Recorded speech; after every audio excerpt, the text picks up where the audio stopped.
What is going on, y'all? Thank y'all so much for joining us. Let me refresh this over here.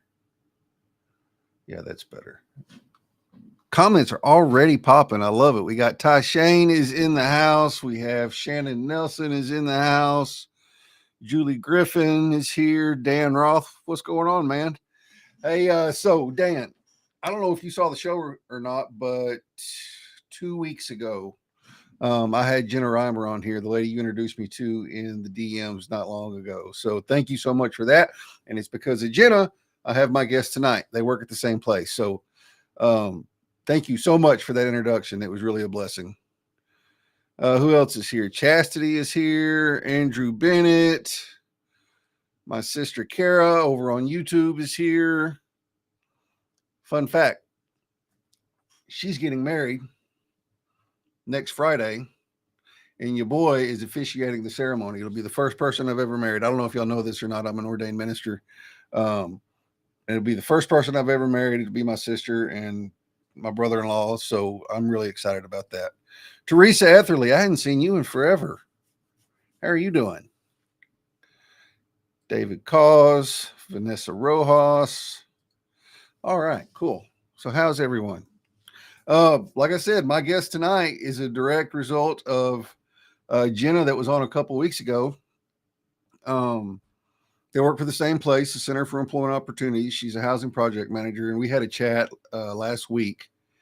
And she has an amazing story, just ups and downs, and just where she came from, the stuff she got into, and where she's going now is just, it's unbelievable, y'all. So without any further ado, and I did not even ask her before I got her on here how to pronounce her last name. So if I butcher it, I am so sorry. It's Melanie Robledo. How do you say it, Melanie? You did a great job. Okay. It's Melanie Robledo. You did absolutely amazing. Robledo. Okay.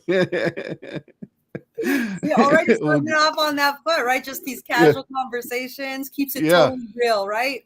Totally real. And I usually ask people how to pronounce their name because I went through a whole show with Kirsten Granados.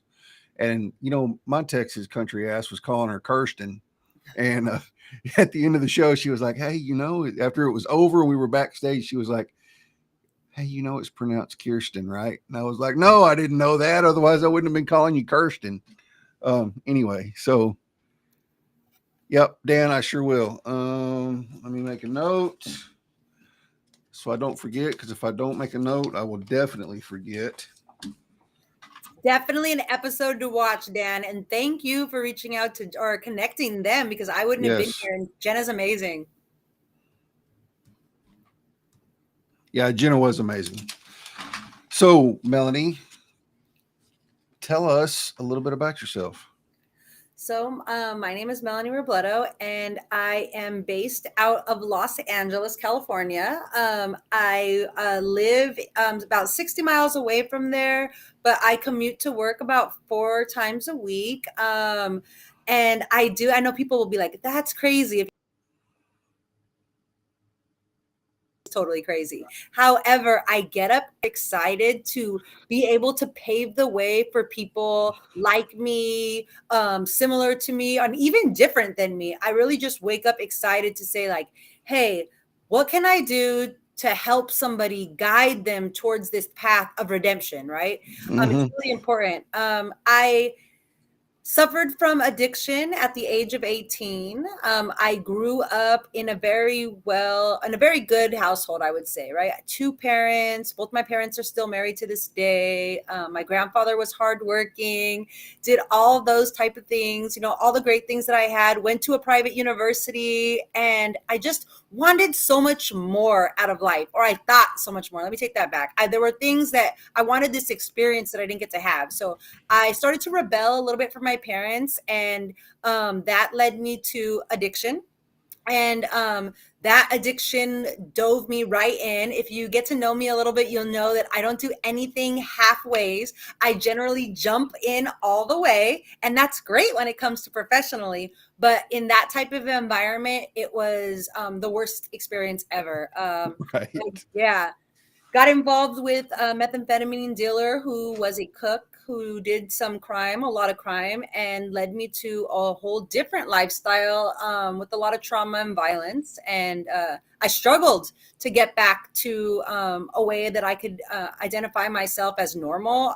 It led to a lot of drug-induced psychosis, which made me not be able to recognize myself in the mirror. So that was different, right? Like here I was, the Bright Star student, came from a well-respected household, and then all of a sudden I'm homeless. And not only am I homeless, but I'm doing things that you would never have expected of me. I didn't expect these things out of me.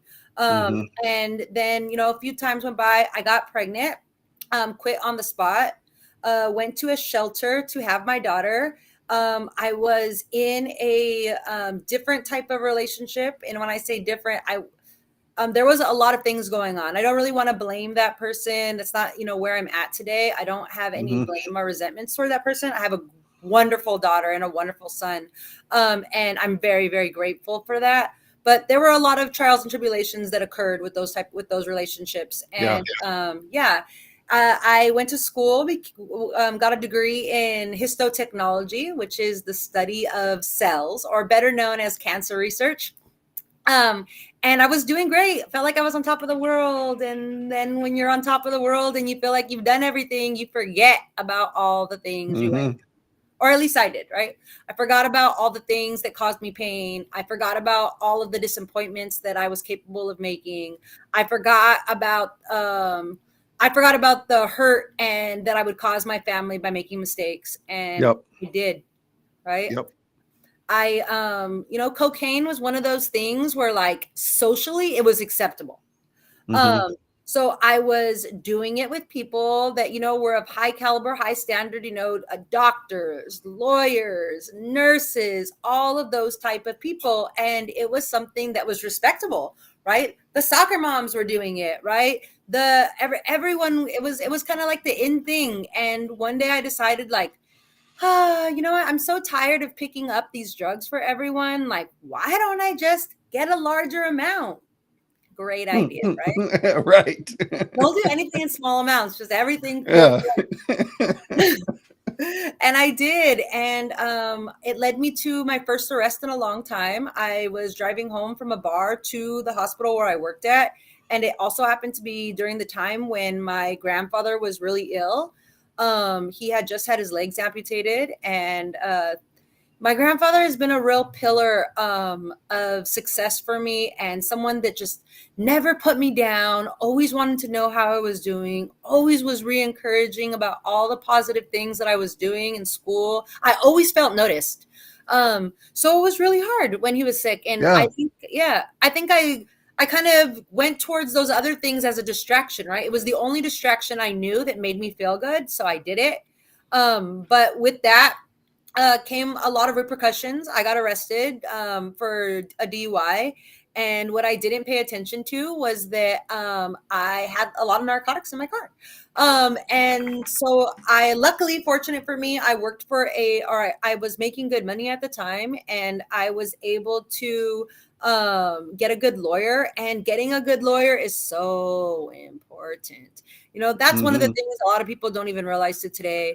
I'm telling you right now, with all the times that I've been to jail, and it's been a lot. One time I went to jail 7 days in 1 week. Don't ask me how I did it, but I did it. All right. You went to jail 7 different. Yeah. It was during COVID, so like you could get arrested and get released at the same time, right? That takes talent, Melanie. I'm glad I had some talent on the street. It takes something, yeah. Yeah. So having a good lawyer is so important, and it's a lot of the things that people aren't afforded, right?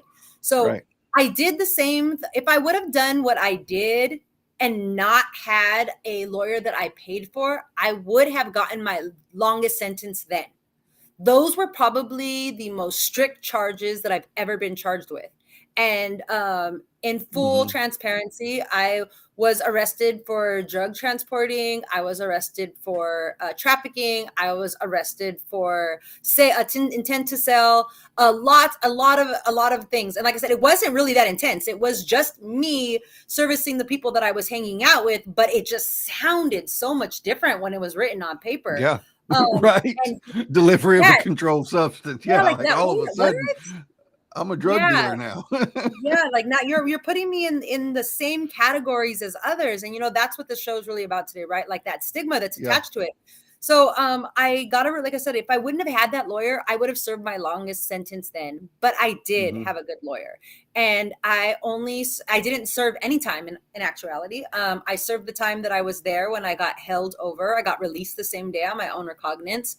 And my greatest idea at that time was like, oh, everyone knows I'm doing cocaine now. Now it's not so socially acceptable. So let me think of a clever way to get out of this and not have to give up addiction. And I did. I sort of kind of I started using methamphetamine again. And if any of you have used methamphetamine before, you know how quickly and how controlling it can be when you allow it to get out of control.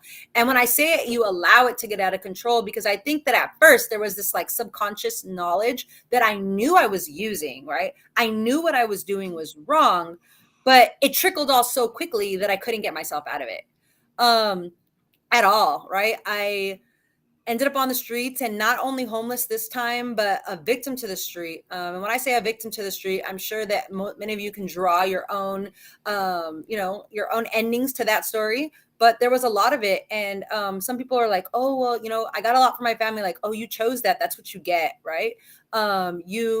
This is none of this would have happened if you just wouldn't have used. And I get that. I do kind of understand their point of view, Yeah. that. But what I would hope to bring light to people is that there's so much more to it, right? Like, Hmm. yes, I was on the street, right? Because I chose to use drugs. But it took Hmm. over my mind really at one point, and I couldn't control it. I wasn't apt or understanding of why I was making the choices I was making. All I knew was that I felt like I was trying to crawl out of a hole, and that I was grasping onto anything and everything to keep me from sinking. Like, that's literally what it felt like.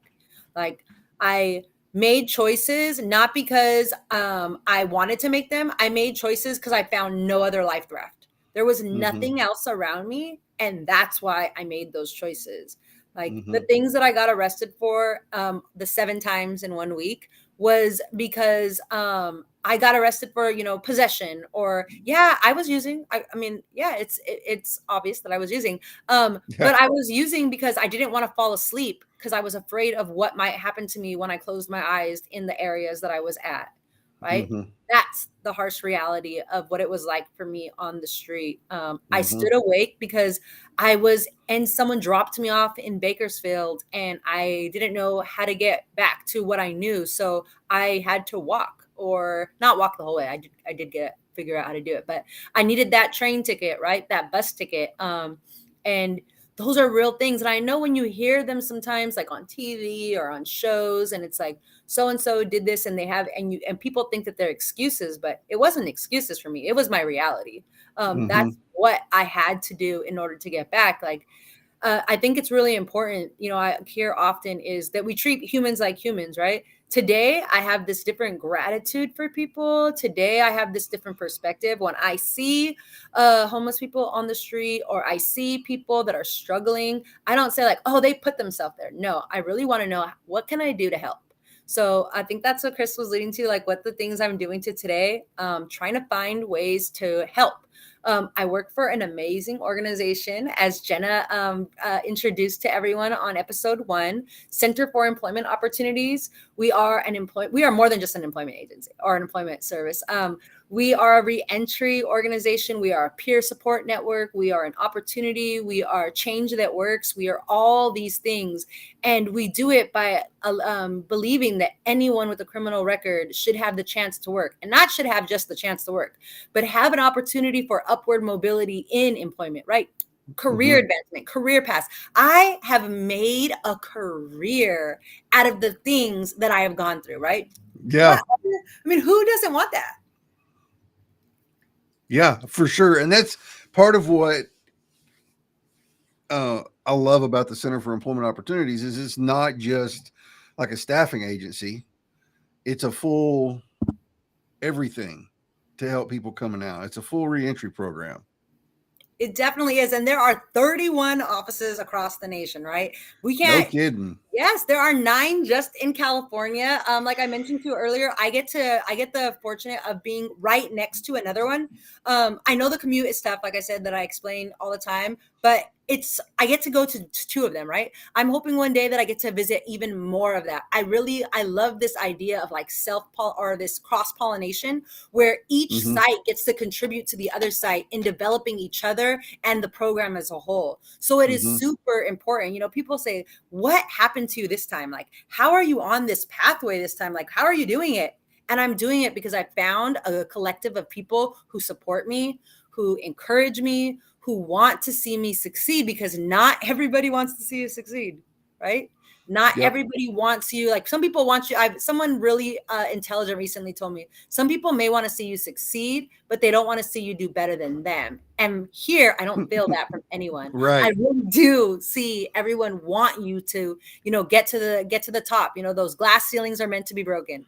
Yeah, for sure.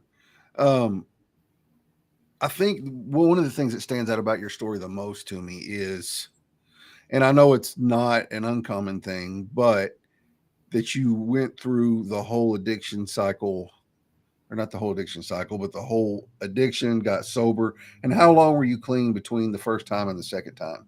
10 years. 10 years. That is absolutely crazy. But it also makes you stop and think, like, just how quick, you think you have it all together, um, but just how quick you can fall, and that nobody's immune to it. That's why it's so important for us to just not only speaking amongst each other, but speaking to people outside of those that may have been directly affected, but indirectly affected, because it really could happen to anyone at any point in Yeah. time, right? Like here I was working at, lucrative hospitals, making, money or life-changing money at the time, had the house, had the cars, had all of the things that, some people value. And then it all fell apart, right? And yes, it fell apart because of decisions I made. And people say, like, oh, it's never going to happen to me. I didn't think it was going to happen to me either. I knew what it could do to me, and I didn't realize it could get that bad that time. Right. And I Mm-hmm. think that's what it was for me, is that I really did lose my connection to what got me there in the first place, right? I forgot the 12 steps. I forgot the peer support network. I forgot my higher power. I forgot all those things. And I'll be Mm-hmm. honest, I don't go to AA meetings, but I attend a lot of peer support networks, whether it be Mm-hmm. grief management, anger management, domestic violence, whatever the case may be. I'll pop in there, right? A resource table, a housing commission, whatever it is. Like you want a resource? I'll find the resource for you. Like, let me find that for you. I really enjoy it. Yeah. Yeah. I love that. Um, and so how long has it been since, so you said you were getting in trouble during COVID. So you've been clean for 2 or 3 years now? It will be, oh my gosh. So August of 2020 is when I got arrested. So that was the last time that I used. So we're going on almost 3 years since I have used the drug in my Very 20s. cool. Yeah. Very cool. I love it. I love it. Um, hang on, let me answer Enrique. Yeah, Enrique, I know. I had to take a social media break though, bro. It was I was getting burnt all the way out. But I'll try not to disappear again. Um, so what do you do as the housing project manager? Ooh, what And do and I do? and let me just preface that with this. That's not all you do there. No, it's not. And You I have you some of my wear colleagues on the call.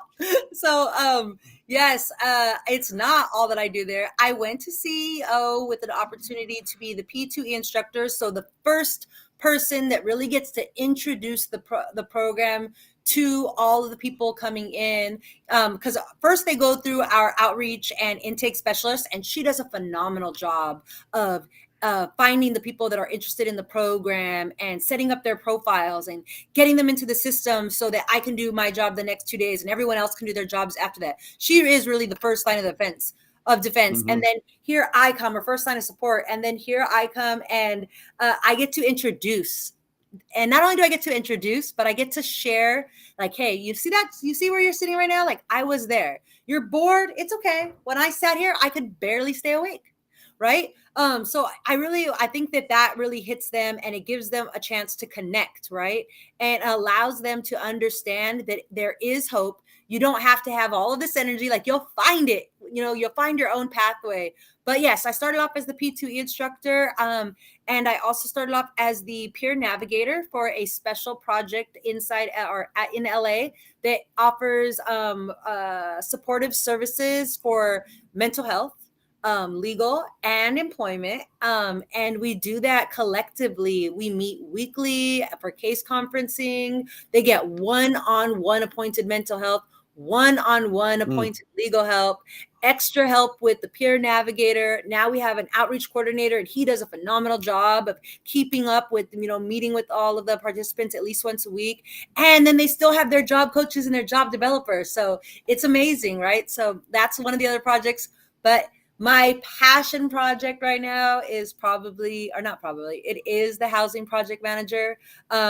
I absolutely love it. Thank you, David. David is also my colleague, my friend. So is Gio and Aaron. I've also seen them all. Thank you guys for joining. Yep. But yeah, I get to find resources, and more than just find resources, but allocate those resources successfully. So not every resource works for the same person, right? So we've designed our Geo, actually, who was on this call, he created laid a wonderful foundation about how we assess our participants. And when I say assess, by meaning we ask them the general questions that they would get asked on the most likely applications for getting support for housing. So we established that. And then we've built partnerships and relationships on that foundation, knowing the questions that they would ask and the clients that we serve. And then I've just expanded, right? Like, who wants to talk to me? Who wants to talk to me? Who wants someone on their side to go down to the city council and speak like David and I recently did? Who wants someone to follow them all the way through and be like, oh, you answered that question wrong. It's okay. Let me explain to you how we can fix this, right? Who wants someone to be like, hey, I understand that your transitional house says that they're going to give you 6 months, but then they say that they offer you permanent supportive housing, but they haven't filled out an application for you. They're going to charge you $600. They want you to live in this congruent setting, right? Like, and some people may want more independence. Or who else is going to be able to explain to you that, hey, I lived in a transitional shelter for 16 months. I tell them, let's just sit with that for a second, right? Like, you see me, you see what I'm doing, and you're like, oh, she has it all together. She's doing great. And I'm doing fantastic, right? I haven't even been home for 2 years yet, and I'm striving. Like Jenna says, I'm hungry, right? I came out here really hungry. But I spent 16 months in a transitional shelter. So I'm like, okay. Like, I try to give them a realistic perspective of what to expect. Like, hey, you want to live in your own apartment? I want you to live in your own apartment too. But how much do you think that's going to cost? Right? What are we making right now? So then we try to bridge those gaps. Can we apply you to a rental subsidy program? Can we put you to affordable housing? Can we get you longer time in your state funded so that you can stay rent free for a little bit longer and hang in there, right? Do you want to buy a house? So do we have to get your W-2s for the last 2 years? What is their goal? And I'm not here to smash on anyone's goal. We may here to smash the stigma, but not smash the goals, right? Right. I want them to reach those goals. And I love that. Yeah, just try to help them align what they're doing with where they want to go. So that's really what the housing component is.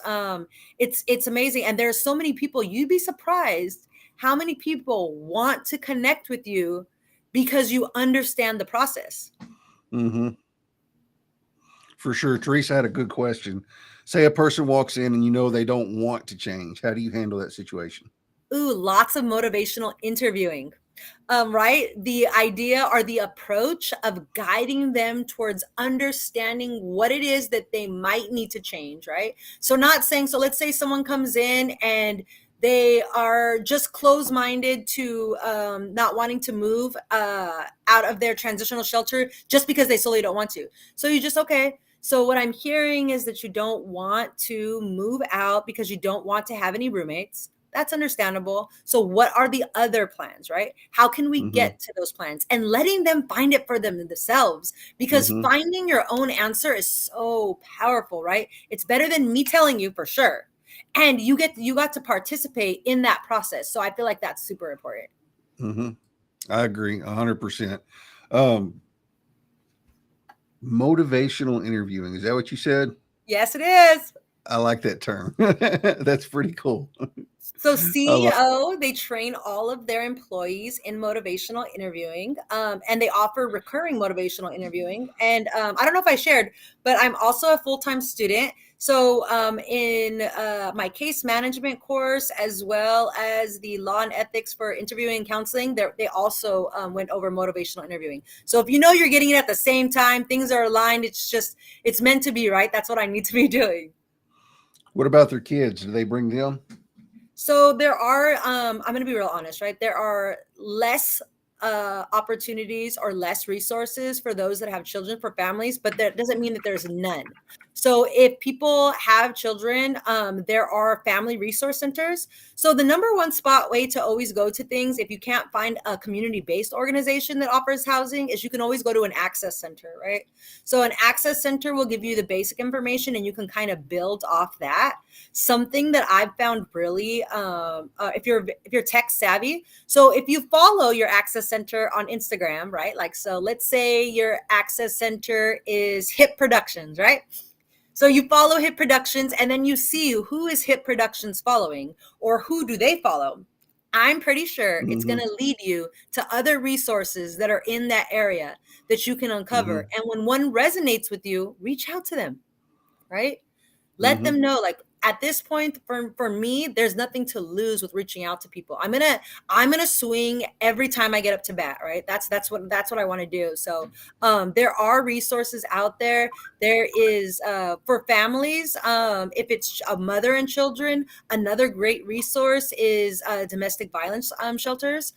So they have lots of funding right now, in particular, for housing resources. For couples, I see David Cause with couples. Mm-hmm. So those would be through access centers, totally possible as well. During COVID, there was a thing called Project Room Key, and Project Room Key allowed for there to be a household of two, and you could room with anyone. And they let almost 90% of the people in Project Room Key got permanent supportive housing through housing choice vouchers. So it worked out really, really well for those individuals. I mean, yes, there were some other things that happened. Not all processes are perfect. Like, you had to be outreached in a specific area, but for those people that it did work for, bless their souls, because they were given an opportunity for permanent supportive housing. Nice. I love it. I absolutely love it. I thought I heard something. Um, so what are your plans moving forward, like with CEO? Where do you see yourself going and doing? And like, I can tell, like, when I ask a question and you smile like that, like, I know, I can tell you already know. Yeah, so it's funny you said that. Is Jenna asked me that question not too long ago. I'm fortunate to get a lot of professional development at my job, right? We have an amazing leadership team in our office, outside of our office, across the nation, and I am really thankful for those. They were called Golden Nuggets, and someone upgraded them to Golden Bars of Knowledge, right? Nice. I'm building my house of Golden Bars of Knowledge, and I want to be of use, whatever role that I have. But yeah, I mean, this housing thing is something I'm super passionate about. Something I don't have is people management skills, like as to the level that I would like to. So that's something Mm, that would be of interest to me going forward. I don't know when or at one point, but that's something that I would like to get more skills about. I can do lots of project management. I'm actually really good at it. I've written policies and procedures before for hospitals, so I'm good on things that I work on. But that people management component of working, you know, more of like delegating than rather than actually doing. It's like to see where I'd like to see myself at. So I'm mhm. not quite sure how that's going to transpire, but I'm sure that it will. And I don't want to lose this housing component. So wherever it is that I go, this is what I really want to fight for at this moment, or forever. Like I, it's just so important to me, right? Like I literally was not just homeless, but like on those streets. Like, you see people sleeping on railroad track or all of those things. Like that was me. I can't even begin to, I probably could count them on more than one hand how many times I tried to just give up completely, because I couldn't figure out where I could live, or I couldn't figure out how to look at myself in the mirror the next day. And yeah, it was really rough. So I hate that feeling for people, and I don't want people to feel that. And I think that if there's a way to just, help someone out a little bit, just a little bit of hope, it's really important to me. And that's something that, and I feel like any position that I do at CEO will allow me to continue to do that. It'll allow me to continue to make a difference. It'll allow me to have this self gratification reward of knowing that I was able to help, knowing that my past mistakes are so much more than just mistakes, but they're lessons, and they're not just lessons for me, but they're also lessons for others. For sure. Shannon had a question. Being that addiction is a disease, does insurance cover any part of recovery? It actually does. Depends on where you work. So when I was working for the hospital, I went to a counseling, and I didn't tell them that it was for drugs. I told them it was for alcohol, to be honest with you. At first, I told them that I had an alcohol problem. People noticed that I started, showing up late, falling asleep in my car, things like that. And I said I had an alcohol problem. So I wasn't completely truthful. That was part of the truth. But yes, they covered it.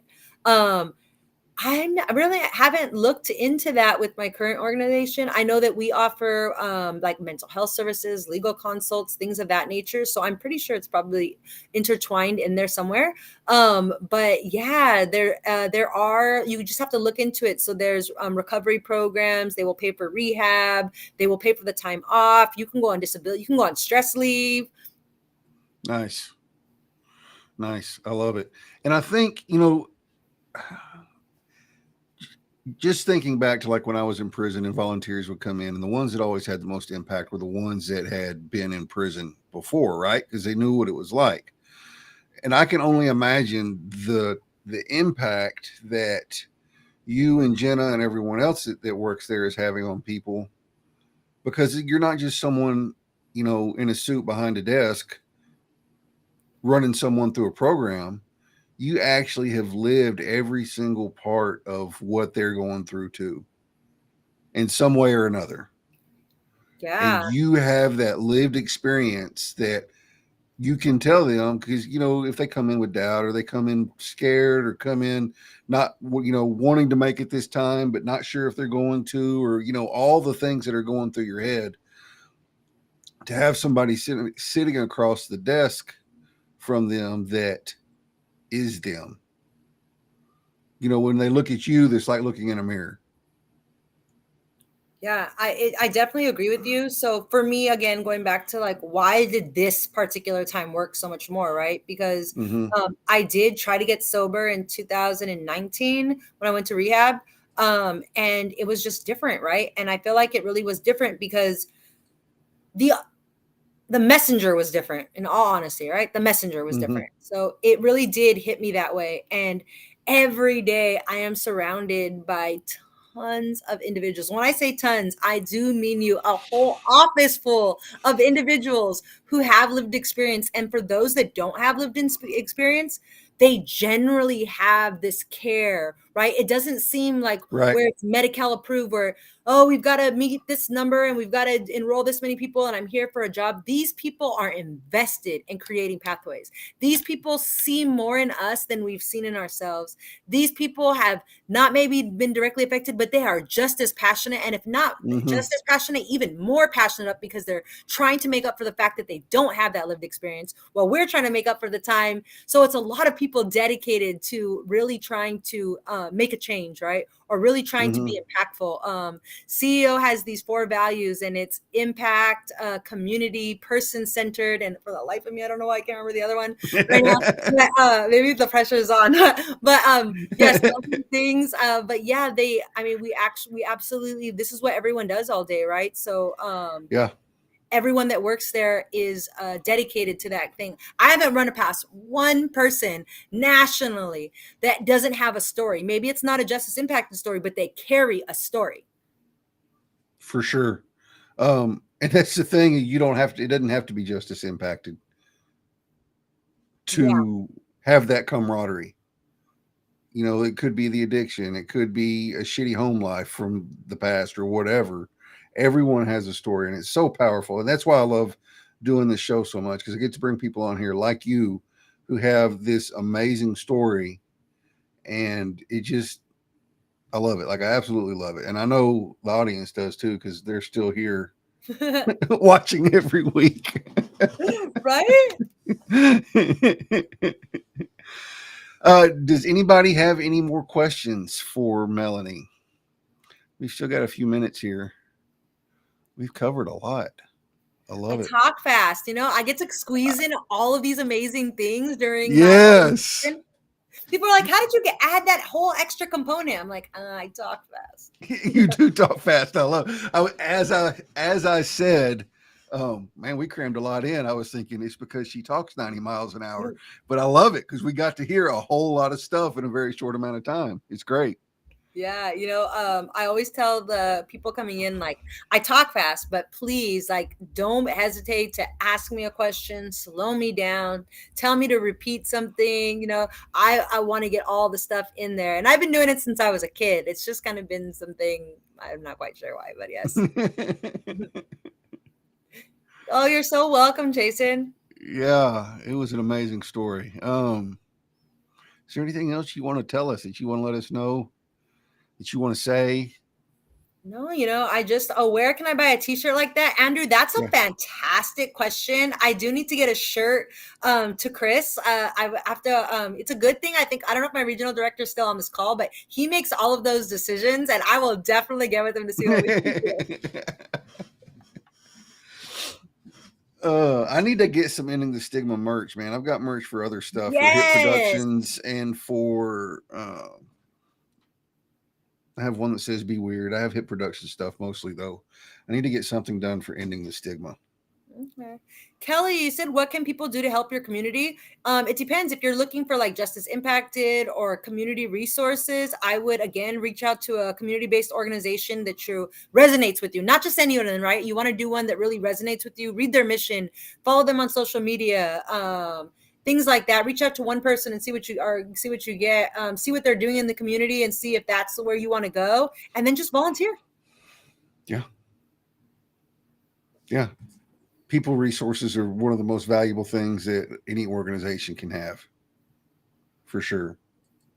Yeah. Yes, it's funny, you know, I tell people in P2E when I have extra time, name me one resource that you really want, that no one else has been able to give you, that you think is impossible even, and I bet you I'll find it for you in less than 5 minutes. May not be the exact what you want, but I'm going to send you in the right direction. Yeah. And I bet you do it too, don't you? I do. I will bet on myself with that one. Yes. Right. Yes. Oh man. Well, Melanie, this has been an awesome conversation. Thank you so much for coming on. I Thank you for appreciate it. having me. Yeah. All right, guys, real quick, a few announcements. Tomorrow at 1:11 Eastern, I will be a guest on Kelly. And Kelly, I should have asked you how to pronounce your last name. I think it's Steinecke. And I'm sorry if I messed that up. I'll be a guest on her show tomorrow at 1:11 Eastern time. It'll be on her profile. Who do I have next week? Next week is Memorial Day. There is no Ending the Stigma next week. On the 5th, I have Tiffany Minat. And then the week after that, I have Chris Smith. Looking forward to both of those. Both of them are super passionate about what they do. Tiffany is really passionate about, justice involved, ending the stigma stuff. Chris is too. But he does a lot of work with people that are in addiction. So looking forward to both of them. And Chris is just absolutely amazing. Like, he's so motivational and just talks about his addiction and just super motivating. Like, he's an amazing dude. Yep, Andrew, 1:11 Eastern. 1:11 Eastern time. Steinecke. Thank you, Kelly. Kelly Steinecke. All right, guys. I think that's it. Melanie, anything else before we get out of here? That's it. That's it. All right. Awesome. All right, guys. I appreciate it. I will see y'all in 2 weeks. And like I say all the time, like, it blows me away the amount of support we get on ending the stigma on the show and on the posts. When Nathan and I started this thing almost 2 years ago now, I never would have thought that it would have taken off like this, and that just the overwhelming support. And I can't even think of anybody that has had anything bad to say on any of the posts or anything that we've done. So thank y'all so much. You don't know what it means to me. Like I tell people all the time, like you're not going to believe on LinkedIn of all places, it's supposed to be a stuff, not stuffy, but it's a professional site. Like the amount of support we get on this kind of stuff. So it's just amazing. So thank all of y'all so much from the bottom of my heart. And I think that's it. See y'all next time.